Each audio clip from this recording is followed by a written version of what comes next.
전국이 요동치고 있습니다. 박명호 동국대 정치외교학과 교수, 저희 YTN 객원 해설위원이고요. YTN 이동우 보도부국장 두 분 초대했습니다. 안녕하십니까? 네, 안녕하십니까? 새해 복 많이 받으십시오. 네, 새해 복 많이 받으십시오. 네. 오늘 그 안철수 전 대표가 안철수 신당에 들어올 사람들은 삼자 구도를 각오해라. 더민주하고는 연대 없다라고 하고 이희호 여사를 찾아가고 야권의 적통을 놓고 그 본격적인 경쟁이 시작된 것 같은 모습이었는데요. 교수님 어떻게 보셨습니까? 그렇습니다. 아무래도 이희호 여사가 나름의 정치적 메시지를 분명하게 보여준 것이 아닌가 생각이 듭니다. 오늘요? 아무래도 안철수 전 대표와의 만남이 이전 그 문재인 대표와의 이 여사의 이제 만남과 대비되기 때문에 어떤 형태로든 호남의 선택이 이젠 거의 확정적이지 않느냐. 따라서 더민주 내에 동교동계의 이제 탈당이 가시화될 수밖에 없지 않겠나 생각이 되고, 이제 결국 총선까지 호남의 민심을 놓고 민주당과 안철수 신당이 경쟁을 벌이게 되겠지만, 네. 일단 현재로서는 안철수 신당 쪽에 우세 분위기가 이어지고 있다, 이렇게 볼 수 있을 것 같습니다. 네. 오늘 분위기가 어땠답니까? 지난번에 1월 1일 날, 예. 그 문재인 대표가 그 이 여사 예방했었거든요. 예. 그때는 한 8분 정도 했었고, 비교적 그 문재인 대표가 얘기하고 이 여사는 네네 하고 이렇게 답변만 하는 그런 분위기였는데, 오늘은 상당히 화기애애한 분위기였고, 한 25분 정도 했다는 거 아니겠습니까? 예. 거의 4배, 3배 정도 그 시간을 할애했고, 또 한 15분 정도 그 안철수 의원하고 이희호 여사하고 독대를 했다는 겁니다. 예. 거기에 이제 윤철구 아태평화재단 사무총장이 배석하긴 했습니다만, 15분 동안 그 이희호 여사가 이제 그 자리에서 그 정권 교체에서 그 신당이 큰 역할을 할 것으로 기대한다, 이런 식으로 이제 덕담도 했다고 하고요. 네. 그러니까 안철수 그 의원 입장에서는 이제 신당을 만드는 입장에서 상당히 이제 고무되는 그런 상황이다. 어떻게 보면 이제 오늘 저녁에 또 저 정대철 의원하고 동교동계 또 만찬회동이 있지 않습니까? 네. 그러니까 동교동계도 이제 안철수 신당 쪽 그 손을 들어주는 그런 상황이고요. 또 예. 호남 향후에도 지금 이제 야권 이제 그 더불어민주당을 탈당해서 지금 안철수 신당 쪽으로 지금 점점 기울어가는 그런 상황인데. 예. 그러니까 이 호남 민심이 결정적으로 상당히 중요한 그런 분위기에서 예. 호남 민심을 확실히 다 잡겠다. 아마 그런 의도를 오늘 비쳤다, 이렇게 볼 수 있겠습니다. 자, 화면 좀 계속 보시겠습니다. 오늘 동교동으로 예방했던 화면을 저희가 오늘 보여드리고 있습니다. 큰절하는 모습을 보셨는데요. 예. 김동철 의원도 같이 갔고요. 예. 문병호 의원이 같이 갔고요. 김동철 의원은 김대중 대통령 때 청와대에서 정무수석실에서 근무를 했었던 예. DJ계 출신이라고 할 수가 있겠고, 저 옆에 황주홍 의원도 김대중 전 대통령이 정계 복귀하고 아태재단 만들었을 때 아태재단 브레인으로 일했었던 황주홍 의원 다 같이 갔습니다. 이런 그 호남 의원들이 주축이 돼서 갔고요. 15분 동안 따로 독대를 했다. 예, 그렇습니다. 이거는 어떤 의미를 담아서 한 것이라고 볼 수가 있겠습니다. 이 여사 입장에서.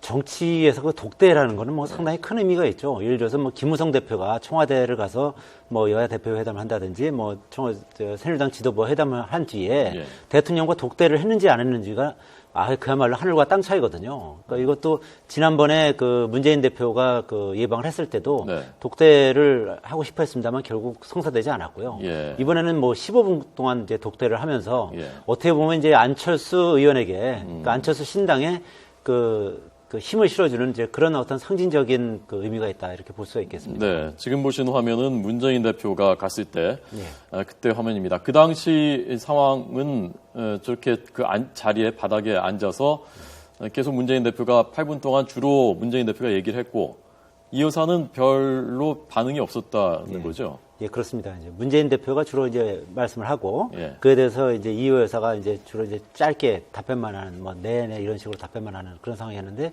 오늘은 비교적 좀 적극적인 자세로 이제 이호 여사가 이제 얘기를 했다는 거고요. 그리고 네. 이제 무엇보다도 아까 말씀드렸듯이 한 15분 정도씩 독대를 했다는 거는 정치적으로 그 상징성이 굉장히 큰 겁니다. 그러니까 이호 여사가 15분 동안 독대를 했고, 그리고 또 아까 또 오늘 김한길 대표는 또 탈당한 뒤에 오늘 동작동 그 김대중 전 대통령 묘소를 또 참배했지 않습니까? 예. 그러니까 김대중 전 대통령 묘소를 참배하고, 그리고 이호 여사를 방문해서 15분 동안 독대를 하면서 이제 호남의 민심을 확실하게 그 안철수 신당 쪽으로 이제 끌고 오겠다, 이제 그런 의지를 이제 확실하게 비친 거죠. 예. 김한길 의원 탈당했고, 지금 그 박영선 의원을 많은 사람들이 주목하고 있다고 하죠. 수도권 쪽에서 박영선 의원은 어떻게 할 거라고 보십니까? 좀 더 관망하지 않겠나 생각이 됩니다. 이제 탈당파들이 내세운 명분이 총선 승리와 혁신 또 그다음에 통합이었는데 그 행동 자체는 지금 반대 방향이거든요. 따라서 야권 분열과 이 총선 승리라고 하는 것을 어떻게 조화시킬 수 있느냐라고 하는 것이 특히 수도권 의원들의 고민이 아닌가 생각이 되고요.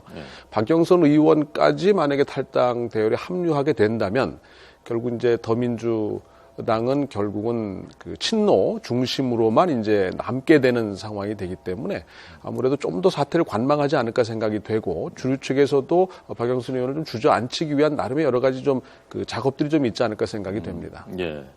자, 저희가 야당 상황 좀 더 심층적으로 분석을 전망을 하도록 하겠고요. 먼저 오늘 나온 중앙일보의 가상 대결 결과들이 있습니다. 그중에 제일 눈길을 끌었던 곳 중에 하나가 대구 수성갑, 대구의 강남이라고 하는 곳이죠. 여기 지금 빅매치, 큰 대결이 예정되어 있는 곳인데요. 한번 결과 먼저 보도록 하겠습니다.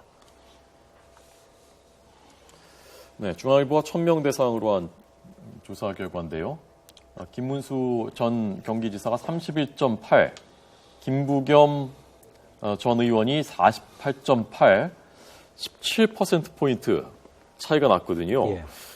지금 좀 예상 밖의 결과죠? 예, 생각보다는 뭐 그 격차가 꽤 나는데요. 예. 이거는 명분에서 그 김부겸 전 의원이 앞서 있고, 그리고 그 김문수 후보 같은 경우는 이제 명분에서 아무래도 좀 불리한 그런 측면이 있거든요. 예. 김문수 후보는 경기도지사였고 또 부천에서 국회의원을 했는데 사실 대구로 내려간 건 어떻게 보면 이제 TK 지역의 맹주를 꿈꾸면서 내려간 거거든요. 예.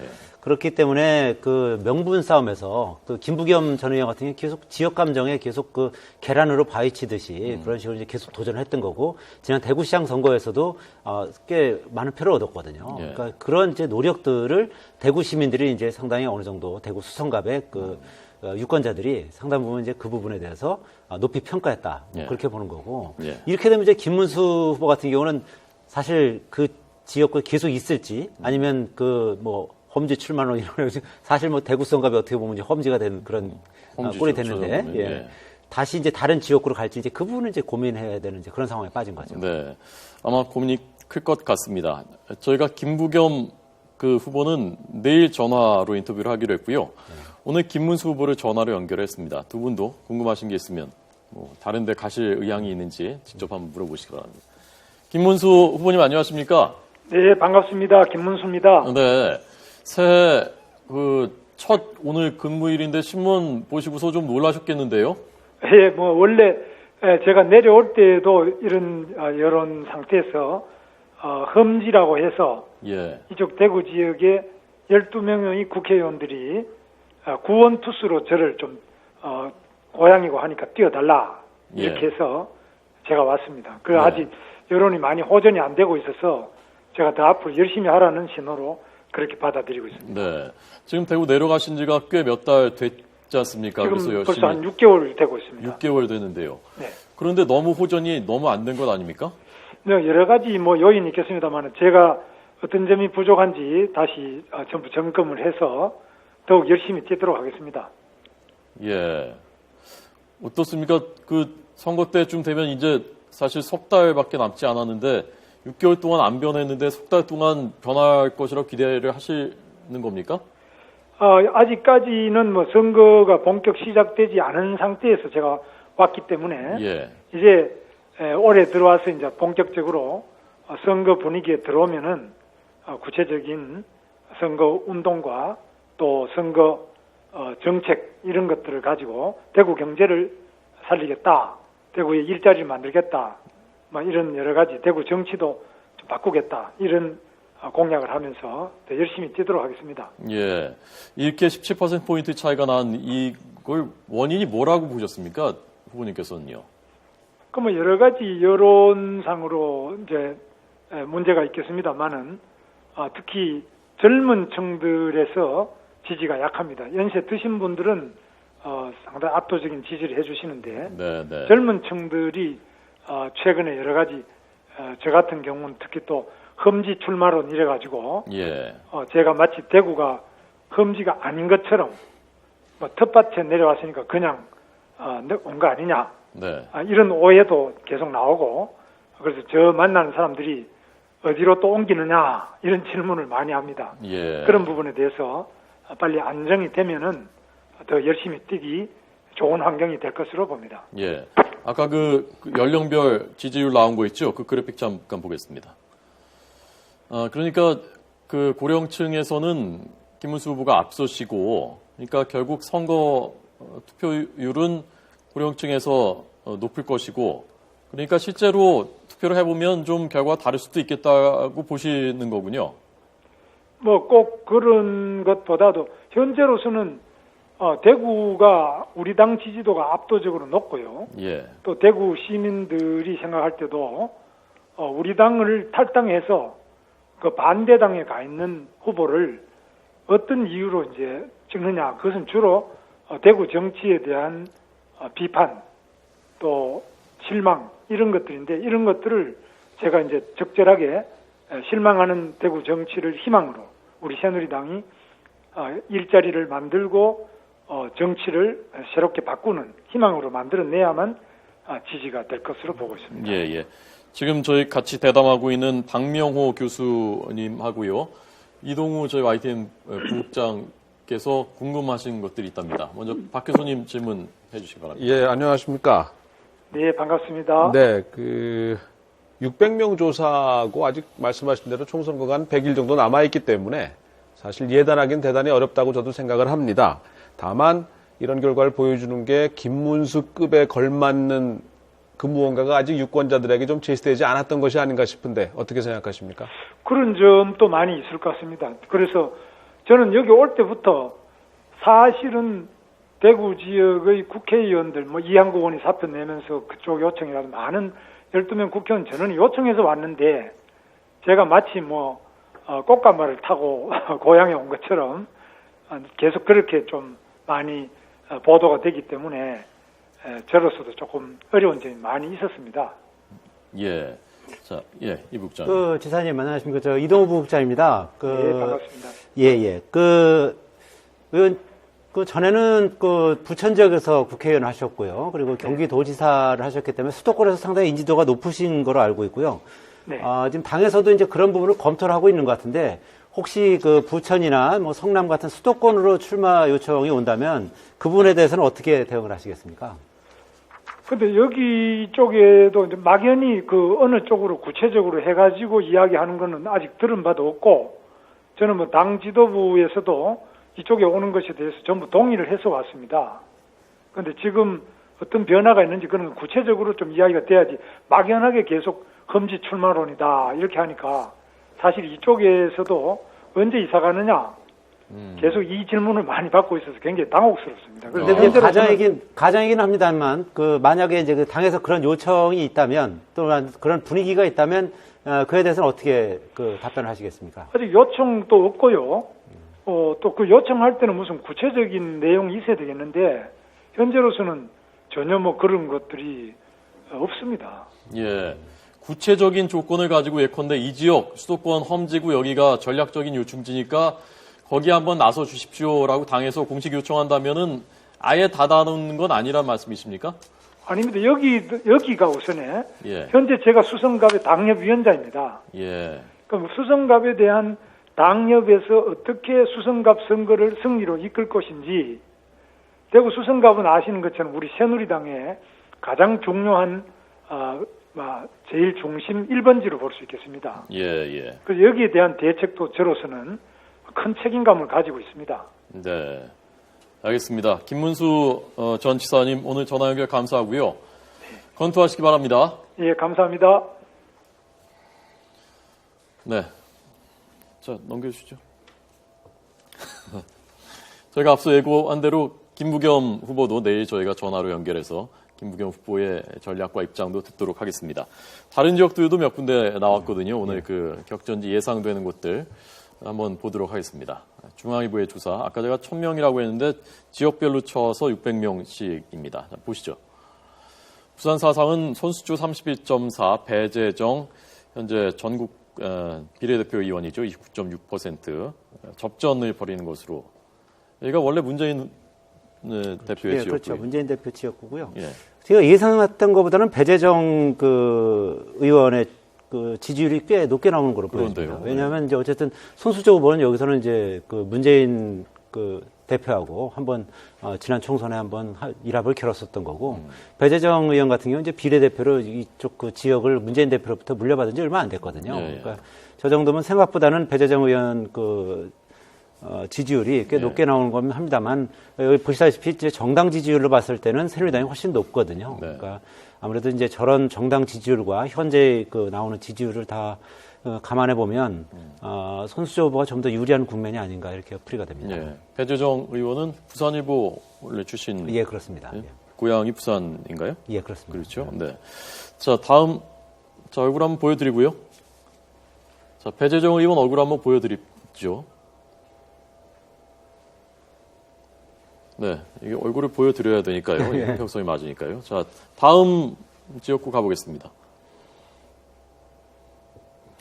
서울 서대문갑. 여긴 그 이 두 후보가 원래 격전 많이 벌였던 곳이죠. 그렇습니다. 2승 2패씩 했죠. 2승 2패군요. 네, 다섯 번째, 그러니까 5연전 시리즈라고 하면 아마 마지막 대결로 승부를 예. 가려야 되지 않을까 생각이 되는데요. 네. 뭐 전통의 맞수기도 하고 여야를 대표하는 역시 그 100일 전 조사이고 600민 조사임에도 불구하고 선거 결과도 역시 접전일 수밖에 없는 곳이 아닐까. 후보 간의 대결도 그렇고요. 따라서 귀추가 주목되는 지역구 중에 하나가 아닌가 생각이 됩니다. 예. 여기가 연세대학교에 있는 곳이고 이 두 후보가 다 연세대학교에서 뭐 학도국단 총학생회장. 총학생회장을 지냈던 그래서 몇 번 맞붙었던 그런데 지금 35.7, 39.9 현재 정당 지지율에 비하면 우상 후보가 선전을 하고 있는 그렇습니다. 이제 다만 이제 지금 안철수 신당이 이제 후보가 포함이 안 됐지 않습니까? 이제 예. 그렇게 되면 야권표가 좀 더 분할될 수 있기 때문에 이제 그렇게 되면 이성원 후보가 좀 더 유리할 수 있고 우상 후보가 좀 더 불리할 수 있는 뭐 그런 가능성을 배제할 수 없는. 네. 오늘 그 문병호 의원이 친노, 친박 후보들이 있는 지역구는 특별 공천을 하겠다고 했더라고요. 그렇죠. 자, 그렇게 되면은 어떻게 되는 겁니까? 뭘 의미하고 한 얘기인가요? 글쎄요, 뭐 조금 감정적인 표현이 아닌가 생각이 됩니다. 네. 그 서로 이제 일종의 저격 공천을 하겠다라고 하는 건데, 정치도의적으로 조금 좀 지나친 감이 없잖아 있지 않나 생각이 됐는데, 현재로서는 어찌되었든 안철수당과 이 더민주당이 경쟁 관계일 수밖에 없고, 네. 연대에 관한 부분은 원칙적으로 현재로서는 배제할 수밖에 없습니다. 따라서 총선이 임박해서는 어떻게 될지 모르겠지만, 예. 현재 일단 각자의 길을 굳건히 간다라는 메시지라고 이해해야 되지 않을까 싶습니다. 네. 자, 다음도 한번 볼까요? 다음, 역시 서울인데요. 서울 영등포을. 지난 총선 때도 여기 아주 그 접전 예, 벌어졌던 그렇죠. 곳이죠. 예. 지난번에 이제 신경민 의원이 당선이 됐고 권영세 당시 사무총장이었는데 새누리당의 사무총장이었습니다만 낙선에 이제 고배를 마셨죠.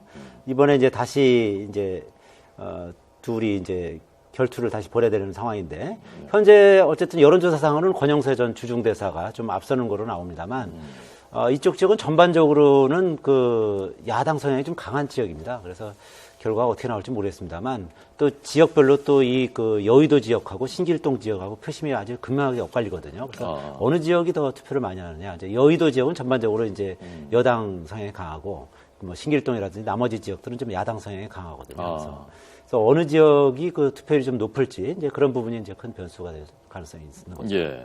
서울 지역에서 지금 영등포을 35대 29 이건 그 교수님은 어떤 정도의 의미로 해석하셨습니까? 글쎄요, 현재의 두 당의 지지도하고 얼추 비슷하지 않나 생각이 되는데요. 이 수도권 지역, 특히 서울 같은 경우에 이제 강북 지역은 아니지만은 영등포 같은 경우 야당세가 상대적으로 강한 지역인데다가 권영세 의원이 사실은 전 의원이 이제 선전했던 지역이었죠. 근데 지난 선거 때는 이제 선대본부장이면서 사무총장을 맡으면서 본인 선거에 좀 소홀하지 않았나 싶은데 이번에 결국 리턴 매치를 하게 되면은 현재 시점에서는 좀 유리한 게 맞는데 이것이 이제 여기 앞서 말씀하신 것처럼 이제 또 안철수당에서 또 어떤 후보를 낼지 또 야권표의 이제 분열 여부가 수도권에서는 결국 결정적으로 작용할 가능성이 높다고 보아야 되지 않나 싶습니다. 예.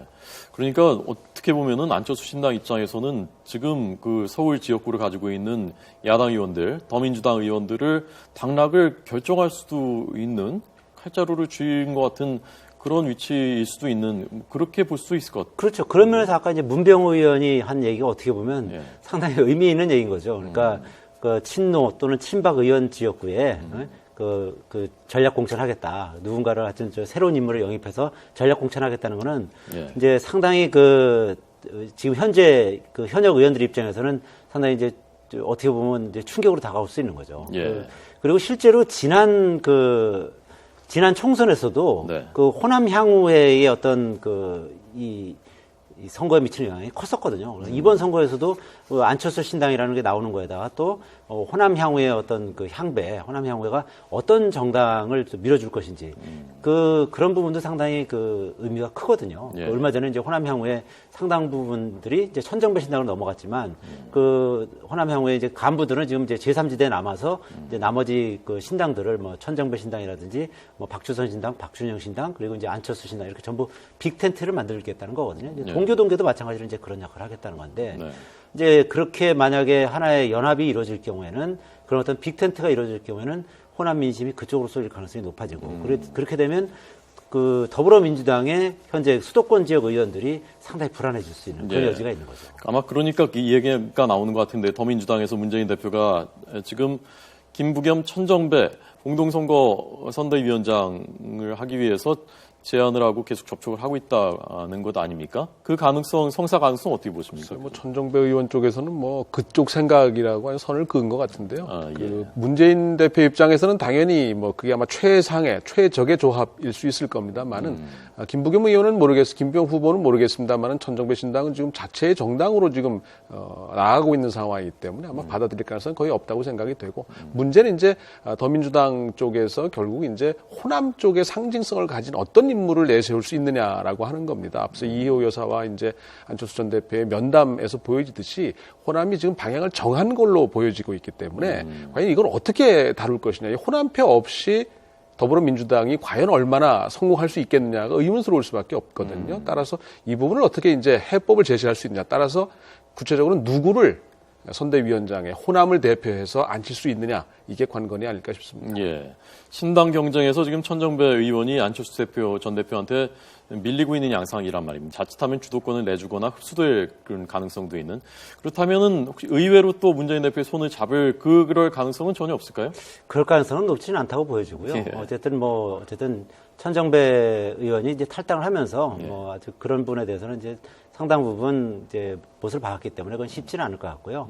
어쨌든 지금은 천정배 신당이 상당히 그 존재감이 이제 많이 떨어지는 상황이긴 합니다만 이제 탈당하는 뭐 김한길 의원이라든지 아니면 이제 오늘 이제 동교동계라든지 이런 분들이 결국은 하나의 빅텐트를 만들지 않으면 그 승산이 없다고 판단을 하기 때문에 결국은 이제 안철수 신당만이 아니라 나머지 그 군소정당들 다 합쳐서 결국 하나의 어떤 빅텐트를 만들어야만 네. 이 내년 이제 올해 총선이 되죠. 이제 4.13 총선에서 하나의 바람을 일으킬 수 있다. 이제 그런 그 나름대로의 어떤 그 정치권의 컨센서스가 이루어져 있거든요. 그래서 네. 그런 부분은 아무래도 이제 천정배 신당은 결국 안철수 신당과 합치는 이제 그런 구도로 갈 가능성이 높다. 이렇게 볼 수 있겠습니다. 네. 자, 오늘 조사 결과 나온 것 중에 경기 수원갑 보기 전에요. 아까 그 김문수, 김부겸 그 대결, 그거 마무리를 좀 하고 가겠습니다. 두 분은 석 달 뒤에 진짜 투표소 가서 대구 시민들이 이제 투표소에 넣게 될 텐데 그 결과가 그래도 역시 1번으로 갈 것으로 보십니까? 아니면 정말 이번에는 이변이 일어날 가능성이 더 높다고 보십니까? 교수님 어떻게 보십니까? 이변 가능성으로는 충분한데요. 부겸 후보가 얻을 수 있는 득표는 딱 거기까지가 아닐까. 그러니까 40% 언저리에서 따라서 당선은 좀 어려울 것이다라고 생각합니다. 예, 국장님. 저는 그 김부겸 후보의 당선이 가능성이 있다 이렇게 봅니다. 그러니까 아까 저 여론조사에서도 보면 그 고연령층 60대 이상에서만 지금 지지율이 높거든요. 50대만 해도 아직도 그 김부겸 전 의원 지지율이 높단 말씀입니다. 그러니까 네. 그런 여론조사 결과를 봤을 때 이 어떤 여론전과 그리고 명분에서 그 김부겸 전 의원이 좀 더 앞서고 있기 때문에 결론은 아마 근소한 차이로 그 김부겸 전 의원이 이기지 않을까. 조심스럽게 이렇게 예측을 해봅니다. 네. 이호에서 찾아가서 큰절하고 하는 모습을 보면서 교수님은 끝까지 갈 거라고 총선에서 했건데 일부 선거연대도 안 하고 수도권이나 그렇게 보셨습니까? 아니면 그 가능성 여전히 있다고 보십니까? 가능성은 남아 있죠. 다만 이제 상당히 제한적일 것이라 생각이 되고 어차피 이거는 개별 선거구가 한 200여 개 이상에서 동시에 진행되는 선거이기 때문에 정당 차원에서 하기는 상당히 무리가 좀 따를 것이라 생각이 되고요. 그리고 대선까지는 각자의 지분을 앞서 빅텐트론을 말씀하셨는데 빅텐트 안에서 누가 더 큰 우산을 갖고 있을 것이냐라고 하는 것을 결정하는 과정이기 때문에 일단 끝까지 각자 도생의 길을 갈 수밖에 없지 않나 싶습니다. 예, 부국장님. 저도 그렇게 보는 것이요. 일단 내년 총선에서 더불어민주당과 안철수 신당이 어떤 정당이 한 석이라도 더 얻느냐, 그것이 대단히 중요합니다. 그거에 따라서 어쨌든 2017년 대선에서 어느 쪽이 주도권을 쥐느냐가 결정이 되는 거거든요. 그러니까 그런 그 관점에서 봤을 때 어느 정당이든 양보하기가 쉽지가 않습니다. 그래서 어쨌든 조금이라도 더 이 정당 비례대표 또 의원이 있기 때문에 그런 부분 양보하기가 어려운 거죠. 그리고 어쨌든 안철수 신당 입장에서는 지금 연대나 통합은 없다고 강력하게 얘기를 했고 또 이번에까지 만약에 또 다시 한번 철수를 한다면은 안철수 의원의 미래는 사실 쉽지 않거든요. 그래서 그런 의미에서 봤을 때 양당이 연대나 통합은 상당히 쉽지 않은 상황이다. 그렇게 보여집니다. 네, 오늘 이호 여사를 안철수 대표가 찾아갔었던, 전 대표가 찾아갔었던 그 화면 한번 보겠습니다. 거기 표정, 이런 것들, 분위기, 이런 것들 한번 보시기 바랍니다. 네, 안철수 전 대표 바꾼 머리 스타일 그대로 유지하면서 동교동 자택입니다. 이호 여사가 부축을 받으면서 걸어 나오고 있고요. 옆에가 윤철구, 아까 말씀하신 아태 평화재단 사무총장. 오랜 측근이죠. 이 동교동계에서 모셨던 측근이고 큰절을 하고 있습니다. 문재인 대표가 큰절 안 했었던 거를 의식을 했나요? 큰절을 새해니까 또 했을 수도 있겠고요. 새해. 정권 교체를 언급을 이호 여사가 다시 한번 좀. 그러니까 이 안철수 새로운 신당이 정권 교체에 큰 역할을 할 것으로 기대한다. 이런 식으로 말씀하셨다는 겁니다. 안철수 의원과의 어떤 독대 과정에서 이제 이호 여사가 이제 그런 말씀하셨다는 건데요. 이제 그것을 이제 기자들한테 안철수 의원이 이제 브리핑하는 과정에서 이제 그런 얘기가 나왔다는 겁니다. 예. 자, 그러면 앞선 문재인 대표가 예방했을 때 그때 화면도 한번 보시도록 하겠습니다. 네, 비슷한 모습인데요. 이호 여사의 표정. 문재인 대표가 깊게 고개를 숙이고 만난 시간은 문재인 대표가 8분, 안철수 전 대표가 독대만 15분, 따로 만난 것이 15분을 따로 만났다는 것입니다. 전체를 치면 한 25분 정도. 전체는 25분 만났고요. 이호 여사의 표정. 저희가 그냥 해석을 하기는 좀 쉽지가 않습니다. 저기도 지금 전병헌 의원이나 이석현 의원은 동교동계하고 오랜 인연이 있고 또 김대중 대통령 때 청와대에서 근무를 하기도 했었던 의원들입니다.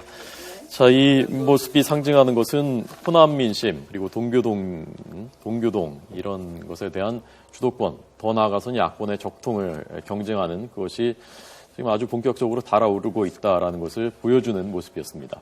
오늘 전국 박명호 교수님, 이동우 부국장님 두 분 분석 잘 들었습니다. 고맙습니다.